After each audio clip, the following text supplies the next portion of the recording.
Hey there, I'm meteorologist Robert Spetta. Just a quick update here on Tropical Depression Maymay. I know some of you are worried about this area rapidly intensifying off of the east coast of Luzon. You truly don't need to worry about with this one. It is absolutely getting sheared apart back here towards the north.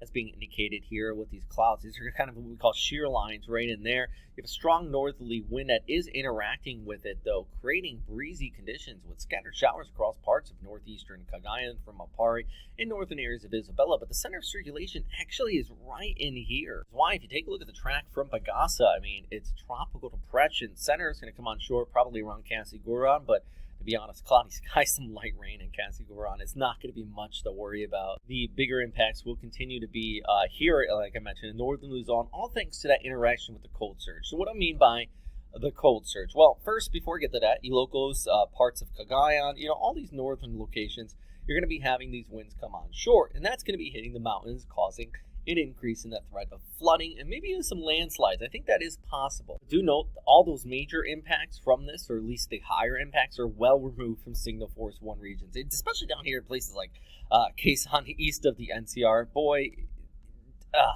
I don't really, this is one of those times I will publicly say I don't really agree with Pagasa, but I get, because this is where the center of the storm is, and that is direct correlation with the tropical system versus the interaction with the cold surge. And the cold surge is our high pressure area off of eastern China. You have your tropical low coming on shore down here towards the south.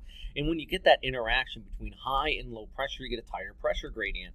And so we have these strong winds coming across the Luzon Strait, with that heavy showers really piling up in northern areas of Luzon, specifically off there towards Cagayan. That's going to be there for the next 24 hours before we get a little bit of a break.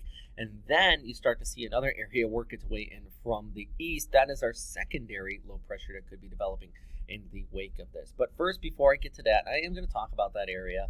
I do want to mention this is just kind of showing you what the ECMWF is pulling for where this rainfall is going to be. Some areas as much as 1 to 200 millimeters over the course of the next 72 hours. Wow, down towards the south, look at that, less than 20, where this is likely going to be coming on shore from. So I really want to stress the interaction between the surge over the next 24 hours, where we're going to be seeing that precip. And of course, you have Maymay coming on shore, and then you have another area back towards Guam that could drift off towards north and pull west, and that would be called Neneng.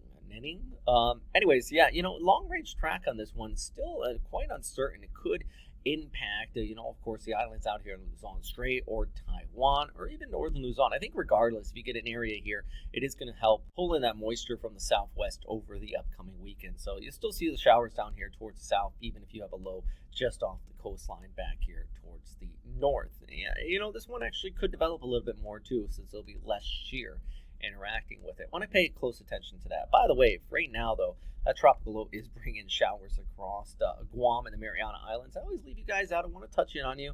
See these scattered showers kicking on by. It is a broad area of circulation, but still, definitely messy weather on and off here into the Guam area. It's not going to be continuous, just these passing showers, but it could get a couple good thunderstorms mixed in there as we look ahead. And eventually, as that area pulls towards the west, you're still going to be seeing that flow. Look at this, by Thursday, heading into Friday, on the backside of it, finally starting to clear out at least a little bit heading into the weekend. So yeah, let's look at what's going on with these multiple tropical areas. The sound might be sounding a little weird. I'm recording this on my laptop today.